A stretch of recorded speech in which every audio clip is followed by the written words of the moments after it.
The National Electrical Code, or NEC, requires wires to be in the same raceway to reduce heat buildup due to magnetic induction. This is addressed in NEC section 300.20a. The reason for this requirement is to minimize the inductive heating effect that can occur when alternating current carrying conductors are installed individually in separate ferrous metal raceways or enclosures. When conductors carrying alternating current are run separately, the magnetic field produced by each conductor can induce circulating currents in the surrounding metal. These circulating currents cause heat, which can damage the conductors and the insulation, and potentially create a fire hazard. By placing all the conductors of a circuit, including the neutral conductor, in the same raceway, the magnetic fields tend to cancel each other out, reducing the inductive heating effect. The code requires metal conduit to be grounded to ensure electrical continuity and provide a path for equipment grounding. This is covered in NEC section 250.90. Grounding metal conduit is crucial for safety. Firstly, it establishes a low impedance path for fault current to return to the source, allowing overcurrent protective devices such as circuit breakers or fuses to quickly clear the fault. Secondly, this helps to prevent dangerous voltage from appearing on the metal conduit in the event of an insulation failure or other fault condition. Thirdly, the grounded metal conduit also helps to minimize electrical noise and interference, which can be important for sensitive electronic equipment. According to NEC section 210.70a3, a light switch is not required in an attic or crawl space that is not used for storage or as a habitable room. The NEC specifies lighting outlets and control requirements for various locations within a building to ensure adequate illumination and safety. However, it exempts certain spaces that are not regularly accessed or used for storage from these requirements. This is because the need for lighting in these areas is minimal, and the cost of installing and maintaining lighting fixtures and controls may not be justified. There appears to be no specific reference in the NEC that allows non-metallic sheath cable to be used for return air plenums. Generally, NEC section 300.22 addresses wiring methods in ducts, plenums, and other environmental airspaces. These spaces are often used for air circulation in heating, ventilation, and air conditioning, or HVAC systems. The NEC places restrictions on the types of wiring methods that can be installed in these areas to minimize the risk of fire and the spread of smoke and toxic fumes. Typically, only wiring methods with low smoke and flame characteristics such as metal conduit, electrical metallic tubing, or IMT, and certain types of cables specifically listed for use in plenums are permitted.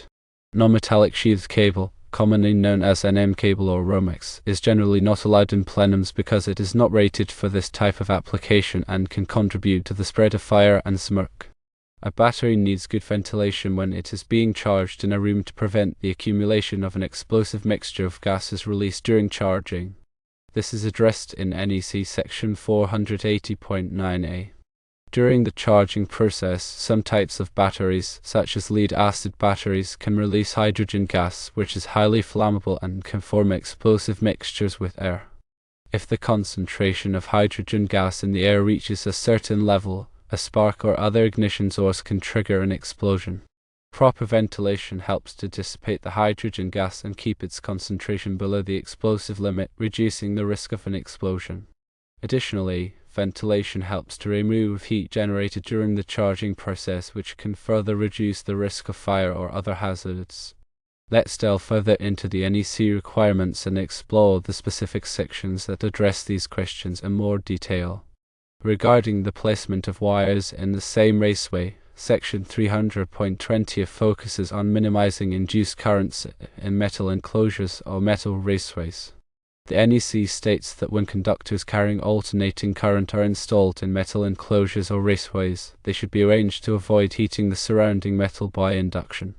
This is typically achieved by grouping all circuit conductors, including the neutral conductor, within the same enclosure or raceway. When all conductors of a circuit are installed together, the magnetic fields produced by each conductor tend to cancel each other out, reducing the net magnetic flux surrounding the enclosure or raceway. This, in turn, minimizes the induction of circulating currents in the metal, which reduces the amount of heat generated. There are exceptions to this requirement in certain situations, such as when using non-ferrous metal enclosures or raceways, or when the conductors are arranged in a specific configuration that minimizes induction heating. However, in general, it is best practice to group all circuit conductors together to comply with the NEC and ensure safe and efficient operation of electrical systems.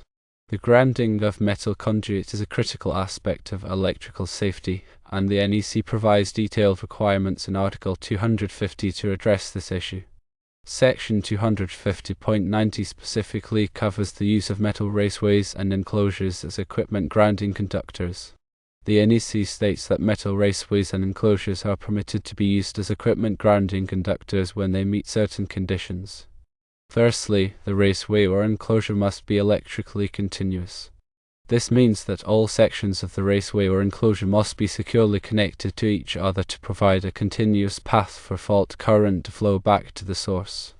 Secondly, the raceway or enclosure must have adequate ampacity to safely carry the maximum fault current that could occur in the circuit. This is typically determined by the size and type of the raceway or enclosure. Thirdly, the raceway or enclosure must be properly connected to the grounding electrode system.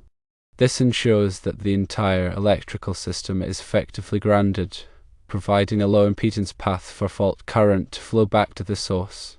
When metal raceways and enclosures are used as equipment grounding conductors, they must be installed in accordance with the NEC requirements to ensure that they provide a safe and reliable grounding path. This includes using approved fittings and connectors, properly bonding all sections of the raceway or enclosure, and ensuring that the grounding electrode system is properly installed and maintained. Regarding the requirement for a light switch in an attic or crawl space, NEC Section 210.70A3 provides specific guidance on lighting outlet requirements in dwelling units. The NEC states that at least one wall switch-controlled lighting outlet must be installed in habitable rooms, kitchens, and bathrooms. Additionally, lighting outlets are required in hallways, stairways, attached garages, and outdoor entrances. However, the NEC exempts certain spaces, such as attics and crawl spaces, from these requirements, provided that they are not used for storage or as habitable rooms. This is because the need for lighting in these areas is minimal, and the cost of installing and maintaining lighting fixtures and controls may not be justified. If an attic or crawl space is used for storage or as a habitable room, then a lighting outlet and a wall switch are required to comply with the NEC. The absence of a specific reference in the NEC allowing non-metallic sheathed cable to be used in return air plenums is significant. NEC Section 300.22 provides detailed requirements for wiring in ducts, plenums, and other air handling spaces. The NEC distinguishes between different types of air handling spaces and places restrictions on the types of wiring methods that can be installed in each type of space. For example, in ducts specifically designed for transporting environmental air, only wiring methods that are totally enclosed in metal raceways are permitted. In plenums used for environmental air, such as the space above a suspended ceiling, only wiring methods with low smoke and flame characteristics are permitted. This typically includes metal conduit, EMT, and certain types of cables specifically listed for use in plenums. Non-metallic sheathed cable is generally not permitted in plenums because it does not meet the low smoke and flame characteristics required by the NEC. The use of non-metallic sheathed cable in plenums can create a fire hazard and contribute to the spread of smoke and toxic fumes in the event of a fire. Therefore, it is important to comply with the NEC requirements and use only approved wiring methods in air handling spaces. The need for good ventilation when charging batteries is addressed in NEC Section 480.98, which focuses on ventilation requirements for battery rooms.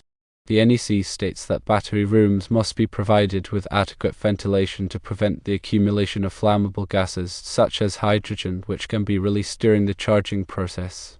The amount of ventilation required depends on the type and size of the batteries, as well as the size of the battery room.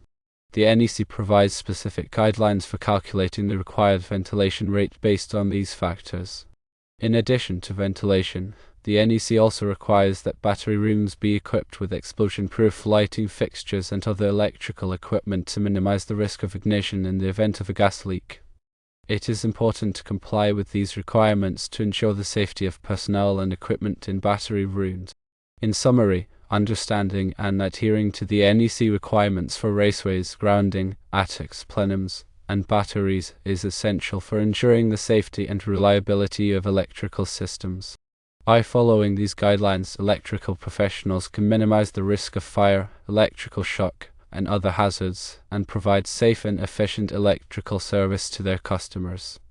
Let's now explore some practical examples and scenarios to further illustrate these NEC requirements. Consider a situation where you are installing electrical wiring in a commercial building. The NEC requires that all conductors of a circuit, including the neutral conductor, be installed in the same raceway to minimize inductive heating. If you were to run the hot and neutral conductors in separate metal conduits, the magnetic fields produced by each conductor would induce circulating currents in the conduits, causing them to heat up. This could damage the conductors and the insulation, and potentially create a fire hazard.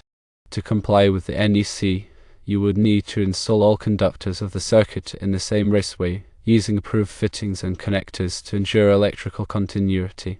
Another example involves grounding metal conduit in a residential building. The NEC requires that all metal conduit be properly grounded to provide a low impedance path for fault current to return to the source. If the metal conduit were not grounded, a fault in the wiring could cause the conduit to become energized, posing a shock hazard to anyone who came into contact with it.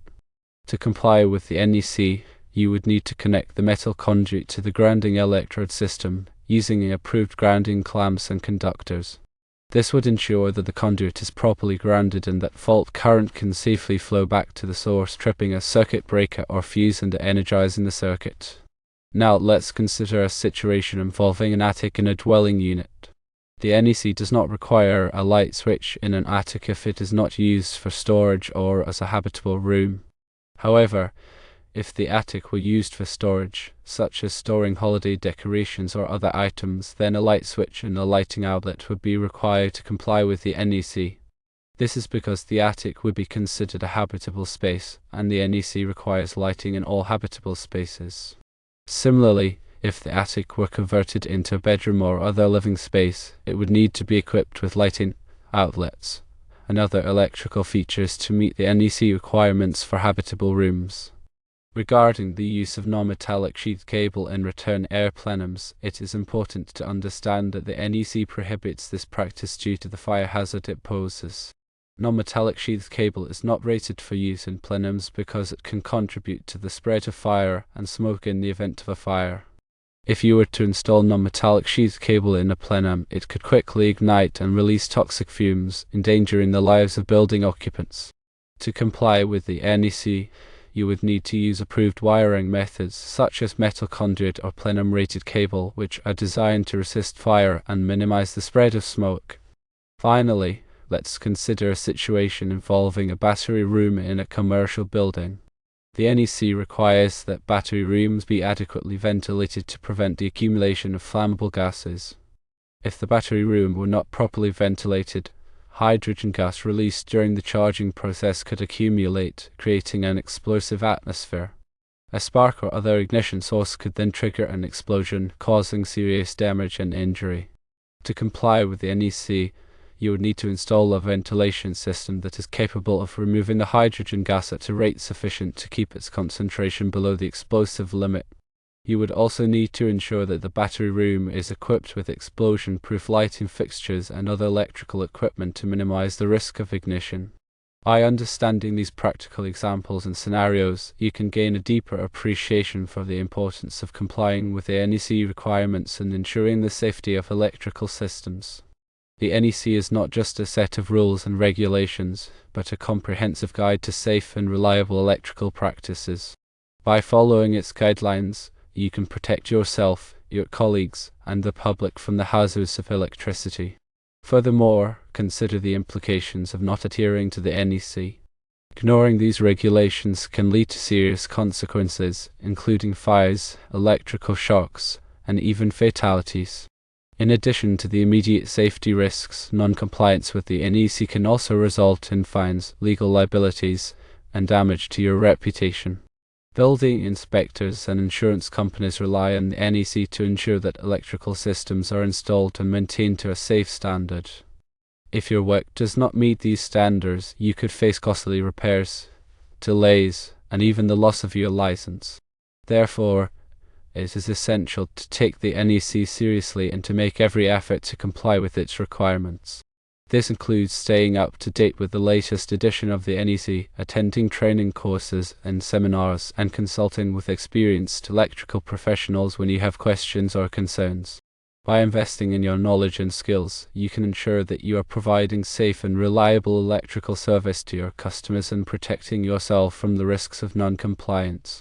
Remember, the NEC is a living document that is constantly evolving to reflect changes in technology, industry practices, and safety standards. It is your responsibility as an electrical professional to stay informed and to adapt your work to the latest requirements. By doing so, you can help to create a safer and more sustainable electrical environment for everyone.